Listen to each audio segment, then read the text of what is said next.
ছাত্ৰ-ছাত্ৰীসকল আজি আমি এই ভিডিঅ'টোত ব্ৰাণ্ডলেণ্ড কমিশ্যন ৰিপৰ্টটোৰ বিষয়ে আৰু লগতে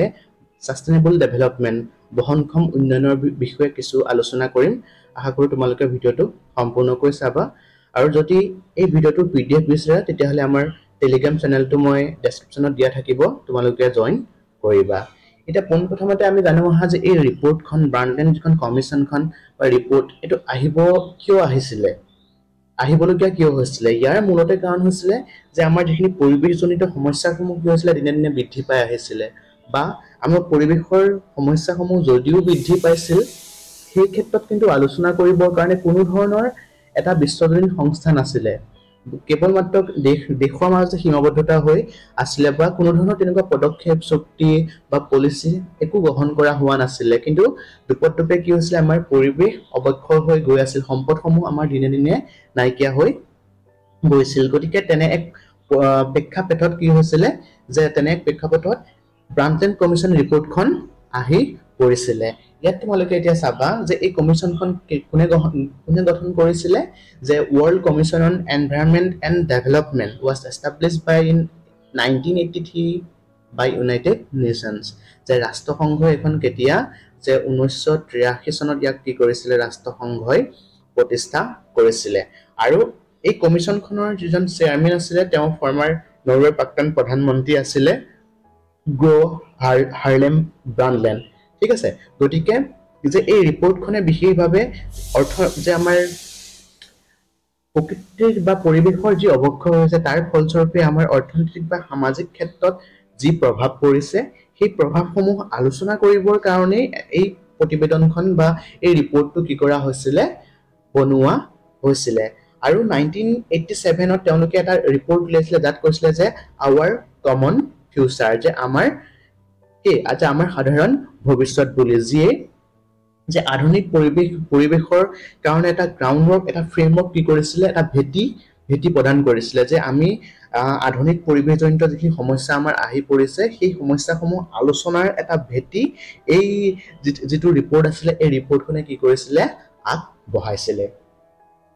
তাৰ পিছত চোৱা তেওঁলোকে ইয়াৰ লগে লগে তেওঁলোকে কি কৰিছিল যে এই প্ৰতিবেদনখনে ব্ৰাণ্ডলেণ্ড ৰিপৰ্টে কি কৰিছিল পোনপ্ৰথমবাৰৰ বাবে যে বহনক্ষম উন্নয়নৰ যিটো সংজ্ঞা সেই সংজ্ঞাটো কি কৰিছিল তেওঁলোকে জনপ্ৰিয় কৰি তুলিছিল তেওঁলোকে তাত কৈছিল যে development that meets the need of the present without compromising the ability of future generations to meet their own needs আমি যে আমাৰ বৰ্তমানৰ সম্পদসমূহ এনে ধৰণে ব্যৱহাৰ কৰিব লাগিব যাতে ভৱিষ্যত প্ৰজন্মৰ বাবে অসুবিধাৰ সৃষ্টি নহয় ভৱিষ্যত প্ৰজন্মৰ কথা আগত ৰাখি আমি বৰ্তমানৰ সম্পদসমূহ কি কৰিব লাগিব ব্যৱহাৰ কৰিব লাগিব বুলি তেওঁলোকে বহনক্ষম উন্নয়নৰ যিটো সংজ্ঞা সেই সংজ্ঞাটো আগবঢ়াইছিল যে এই সংজ্ঞাটোৰ জৰিয়তে যে পৰিৱেশৰ সুৰক্ষা সামাজিক সমতা বা সামাজিক ন্যায় পৰিৱেশৰ সুৰক্ষাৰ মাজত এটা ভাৰসাম্য ৰাখিবৰ বাবে কি কৰা হৈছিল চেষ্টা কৰা হৈছিল তাৰ পিছত চোৱা যে এই যিখন ব্ৰাণ্ডলেণ্ড ৰিপৰ্ট আছিল সেই ৰিপৰ্টখনৰ মূল বিষয়বস্তু কি থিং বা ইয়াৰ প্ৰিন্সিপল কি আছিল নহয়নে ইয়াত প্ৰথম যেটো প্ৰিন্সিপল আছিল হেতু আমি চাওহা যে ইন্টাৰডিপেন্ডেন্স অফ এনভাইৰনমেন্ট এণ্ড ডেভেলপমেন্ট পৰিৱেশ আৰু উন্নয়নৰ মাজত যেটো আত্মনিৰ্ভৰশীলতা যে এনেকুৱা হ'ব নোৱাৰে যে আমি অৰ্থনৈতিক উন্নয়ন কৰিছো কিন্তু তাৰ ফলাফল স্বৰূপে আমাৰ পৰিৱেশ ধ্বংস হৈ গৈছে হেতু কেতিয়াও হ'ব দিব নালাগে কাৰণ এই দুইটাৰ সম্পৰ্ক আছে যদি অৰ্থনৈতিক উন্নয়ন বেছি কৰা হয় তেতিয়াহলে কি হ'ব বা কৰিলে যদি আমি পৰিৱেশৰ ওপৰত যদি গুৰুত্ব নিদিওঁ তেতিয়াহলে কি হ'ব আমাৰ পৰিৱেশ দিনক দিনে যে পৰিৱেশে আমাৰ কাৰণে প্ৰত্যাহ্বানৰ সৃষ্টি কৰিব গতিকে তেওঁলোকে কৈছিল পৰিৱেশ আৰু অৰ্থনৈতিক দুইটাৰ মাজত সম্পৰ্ক আছে দুইটাৰ মাজত ভাৰসাম্য ৰক্ষা কৰিব পাৰিলেহে আমি কি কৰিব পাৰিম যে অৰ্থনৈতিক উন্নয়ন কৰিব পাৰি দ্বিতীয়তে কৈছিল লং টাৰ্ম পাৰ্সপেক্টিভ এটা দীৰ্ঘম্যাদী দৃষ্টিভংগী তেওঁলোকে ইয়াৰ ওপৰত গুৰুত্ব দিছিল যাতে তেওঁলোকে কৰা যিখিনি কাম এই কামখিনি যাতে প্ৰভাৱ সুদূৰ প্ৰসাৰী হয় বুজি পাইছা দৃষ্টিভংগী তেওঁলোকে সুদূৰ প্ৰসাৰী দৃষ্টিভংগী ল'ব বিচাৰিছিল যাতে বৰ্তমানৰ আমি সম্পদসমূহ বা পৰিৱেশজনিত সমস্যাসমূহ এনে ধৰণে সমাধান কৰিব লাগিব যে ভৱিষ্যত প্ৰজন্মৰ বাবে যাতে সেইখিনি সুৰক্ষিত হয় সেইবাবে তেওঁলোকে যে দীৰ্ঘম্যাদী দৃষ্টিভংগী তেওঁলোকে গ্ৰহণ কৰিছিল তাৰপিছত ইকুইটি এণ্ড জাষ্টিছ, তেওঁলোকে কৈছিলে যে বিশ্বৰ যিটো দৰিদ্ৰতা আৰু আমাৰ পৰিৱেশ অৱক্ষয়ৰ মাজত এটা সম্পৰ্ক তেওঁলোকে বিচাৰি উলিয়াইছিলে। আৰু ইয়াৰ ফলস্বৰূপে কি হৈছিলে যে আমাৰ বিশ্বত কি হৈছিলে বৈষম্যৰ সৃষ্টি হৈছিলে, বিশ্বৰ দেশসমূহৰ মাজত এটা বৈষম্য আছিলে। গতিকে বহনক্ষম উন্নয়নে যে সেই সামাজিক ক্ষেত্ৰত যি দৰিদ্ৰতাই প্ৰত্যাহ্বান, সেই তেনেধৰণৰ প্ৰত্যাহ্বানসমূহ নিৰ্মূল কৰাৰ ওপৰতো গুৰুত্ব দিছিলে। তাৰপিছত আহিলে আমাৰ গ্ল'বেল কপাৰেশ্যন, গোলকীয় সহযোগিতা। গতিকে এই পৰিৱেশজনিত যিবিলাক সমস্যা সেইবিলাক কি এখন দেশৰ সীমাৰেখাৰ মাজতে আবদ্ধ হৈ নাথাকে, ই বিশ্বজনীন প্ৰত্যাহ্বানৰ সৃষ্টি কৰে। গতিকে এনেধৰণৰ বিশ্বজনীন পৰিৱেশজনিত সমস্যাসমূহ সমাধান কৰিবৰ কাৰণে আমাক কি লাগিব, এক বিশ্বজনীন এক ৱৰ্ল্ড ৱাইড ফ্ৰেমৱৰ্ক লাগিব, নহয়নে? যাৰ জৰিয়তে আমি কি কৰিব পাৰিম, এনেধৰণৰ সমস্যাসমূহ সমাধান কৰিব পাৰিম। সেয়া লাগিলে জলবায়ু পৰিৱৰ্তনেই হওক, বনাঞ্চল ধ্বংস, জৈৱ বৈচিত্ৰ্যৰ ক্ষতি আদি ধৰণৰ প্ৰত্যাহ্বানসমূহৰ সৈতে মোকাবিলা কৰিবৰ বাবে আমাক বিশ্বজনীন সহযোগিতাৰ প্ৰয়োজন হ'ব। কেৱল মাত্ৰ এখন দেশে এনেধৰণৰ কামসমূহ কেতিয়াও সম্পূৰ্ণ কৰিব নোৱাৰে। তাৰপিছত যে এই প্ৰতিবেদনখনৰ কিছুমান কি কৰিছিলে যে environmental issues highlighted in the Brundtland report, যে এই ৰিপৰ্টখনত পৰিৱেশজনিত কোনবিলাক বিষয় তেওঁলোকে বিশেষভাৱে লক্ষ্য কৰিছিলে। তাৰ ভিতৰত আছিলে চোৱা জলবায়ু পৰিৱৰ্তন। আমি সকলোৱে জানো যে বৰ্তমান সময়ত দ্ৰুত হাৰত কি হৈছে, জলবায়ু আমাৰ পৰিৱৰ্তন সাধন হৈছে, যাৰ ফলস্বৰূপে বিভিন্ন সমস্যাৰ সৃষ্টি কৰিছে। জীৱাশ্ম ইন্ধনবোৰ জ্বলোৱাৰ ফলত সেউজগৃহ গেছ বৃদ্ধি পাইছে, আমাৰ বায়ুমণ্ডলৰ উত্তাপৰ পৰিমাণ যথেষ্ট পৰিমাণে বৃদ্ধি পাইছে, নহয়নে? ঠিক সেইদৰে বনাঞ্চল ধ্বংসৰ ফলস্বৰূপেও কি হৈছে যে আমাৰ এক বিস্তৰ ক্ষতিসাধন হৈছে, আমাৰ জৈৱ বৈচিত্ৰ্যৰ ক্ষতিসাধন হৈছে, হয়নে? আমাৰ জীৱকুলৰ বাবে এক ভয়াৱহতাৰ সৃষ্টি কৰিছে। ঠিক সেইদৰে ৩ নম্বৰ জৈৱ বৈচিত্ৰ্যৰ ক্ষতি, যে তেওঁলোকে এই ৰিপৰ্টখনে সেইটোও কৈছিলে যে আমাৰ পৰিৱেশৰ সমস্যাসমূহৰ ফলস্বৰূপে জৈৱ বৈচিত্ৰ্যৰ কি হৈছে, আমাৰ পৰিস্থিতি তন্ত্ৰ বা পৰিৱেশ তন্ত্ৰৰ আমাৰ কি হৈছে অৱক্ষয় সাধন কৰিছে। গতিকে এইসমূহ মোকাবিলা কৰিবৰ কাৰণে কি কৰিব লাগিব, যে কাম কৰিবৰ বাবে এই ৰিপৰ্টখনে আহ্বান জনাইছিলে। তাৰপিছত প্ৰদূষণ, যে প্ৰদূষণৰ ফলস্বৰূপে কি বায়ু প্ৰদূষণ, পানী প্ৰদূষণ, বৰ্তমান সময়ত কিমান প্ৰদূষণ আমাৰ কাৰণে এটা বৃহৎ সমস্যা বা বৃহৎ প্ৰত্যাহ্বানৰ সৃষ্টি কৰিছে, যাৰ ফলস্বৰূপে আমাৰ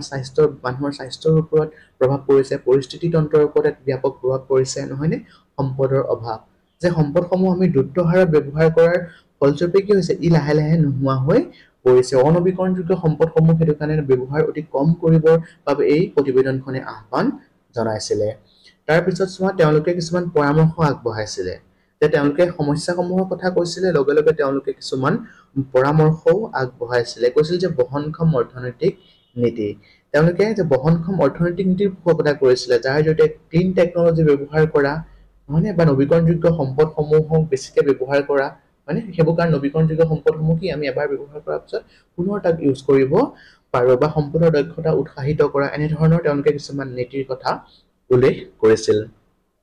আন্তঃৰাষ্ট্ৰীয় সহযোগিতা, ইতিমধ্যে আমি আলোচনা কৰি আহিছোঁ যে কিয় আন্তঃৰাষ্ট্ৰীয় সহযোগিতাৰ প্ৰয়োজন, কাৰণ ইয়াৰ কাৰণে এক ৱৰ্ল্ড ৱাইড ফ্ৰেমৱৰ্কৰ দৰকাৰ, হয়নে, য'ত তেওঁলোকে এই প্ৰত্যাহ্বানসমূহ মোকাবিলা কৰিব পাৰিব। কাৰণ এখন দেশৰে কেতিয়াও এই সমস্যাসমূহ কেতিয়াও এখন দেশৰ নহয়। তোমালোকে যদি চোৱা যে পৰিৱেশজনিত সমস্যাসমূহ আমাৰ কি হয়, যে অকল এখন দেশৰ কাৰণে নহয়, ই বিশ্বৰ প্ৰত্যেকখন দেশকে কি হয় প্ৰভাৱিত কৰে। সেইবাবে এই ক্ষেত্ৰত আন্তঃৰাষ্ট্ৰীয় সহযোগিতাৰ নিতান্তই প্ৰয়োজনীয়তা আছে।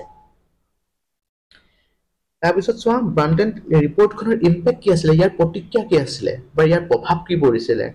যে আমি জানিব লাগিব যে এইখনেই প্ৰথম এখন পৰিৱেশজনিত এখন ৰিপৰ্ট আছিলে, যিয়ে আন্তঃৰাষ্ট্ৰীয় প্ৰেক্ষাপটত পৰিৱেশ সুৰক্ষাৰ বা পৰিৱেশৰ সমস্যাসমূহ সমাধান কৰিবৰ বাবে এটা আন্তঃৰাষ্ট্ৰীয় তেওঁলোকে কি কৰিছিলে ফ্ৰেমৱৰ্ক তৈয়াৰ কৰিছিলে, বা আন্তঃৰাষ্ট্ৰীয় কিছুমান নীতি বা চুক্তি তেওঁলোকে পৰিৱেশজনিত কিছুমান চুক্তি তেওঁলোকে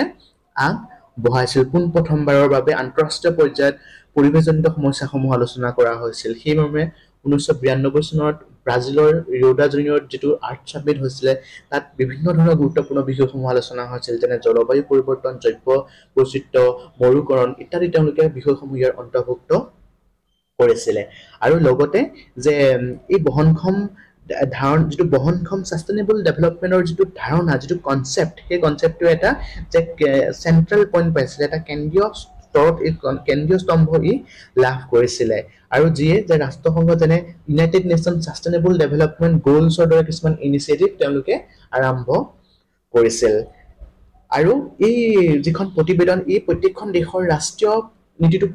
কিছুমানে প্ৰভাৱ পেলাইছিলে প্ৰত্যেকখন দেশে যে পৰিৱেশ সুৰক্ষিত কৰিবৰ বাবে নিজৰ দেশত কিছুমান পৰিৱেশ সুৰক্ষাৰ নীতি বা চুক্তি তেওঁলোকে লাহে লাহে কি কৰিছিলে কিছুমান নীতি পলিচি তেওঁলোকে লাহে লাহে ইমপ্লিমেণ্ট কৰা আৰম্ভ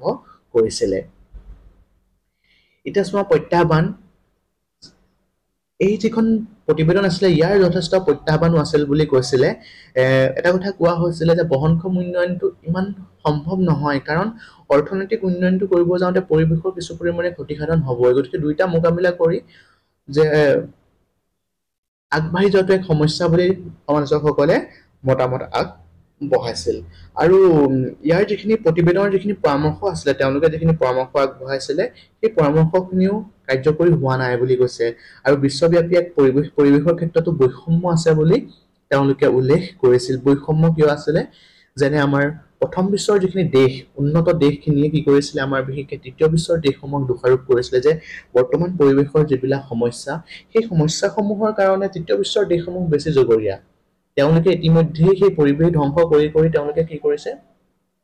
অলৰেডি তেওঁলোকে ইমান এখন উন্নত দেশ পাইছেগে কিন্তু বৰ্তমান আমাৰ উন্নয়নশীল আমি যদি ধৰো ভাৰতবৰ্ষৰ দৰে এখন দেশে যদি অকমান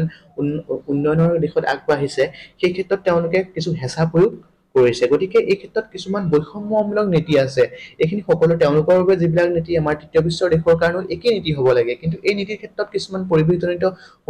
যে সমস্যাৰ নীতিৰ ক্ষেত্ৰত বৈষম্য আছে কাৰণেও ইয়াক সম্পূৰ্ণৰূপে কাৰ্যকৰী কৰিবলৈ সম্ভৱ হোৱা নাই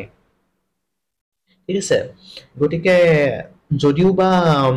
বিভিন্ন ধৰণে সমালোচনাৰ সন্মুখীন হৈছিল যিখন এই ব্ৰাণ্ডটেন ৰিপৰ্টখন ইয়াৰ যিটো ভূমিকা তাক আমি কেতিয়াও যে হেয় কৰিব নোৱাৰো কাৰণ তেওঁলোকে আমাৰ কমন ফিউচাৰ এটাৰ কথা তেওঁলোকে চিন্তা কৰিছিলে তেওঁলোকে বহনক্ষমৰ উন্নয়নৰ ধাৰণাটোক তেওঁলোকে কি কৰিছিলে প্ৰচাৰ কৰিছিলে বা তাক জনপ্ৰিয় কৰি তুলিছিলে পোনপ্ৰথমবাৰৰ বাবে পৰিৱেশৰ সমস্যাসমূহ আন্তঃৰাষ্ট্ৰীয় প্ৰেক্ষাপটত আলোচনা কৰিবৰ বাবে বিশ্বৰ নেতাসকল আগবাঢ়ি আহিছিলে বা এক বিশ্বব্যাপী এক মঞ্চ তৈয়াৰ কৰাৰ কথা পোনপ্ৰথমবাৰৰ বাবে ইয়ে এক ধাৰণা আগবঢ়াইছিল গতিকে এই ক্ষেত্ৰত আমি এই ৰিপৰ্টখনৰ ভূমিকা কেতিয়াও নুই কৰিব নোৱাৰো ধন্যবাদ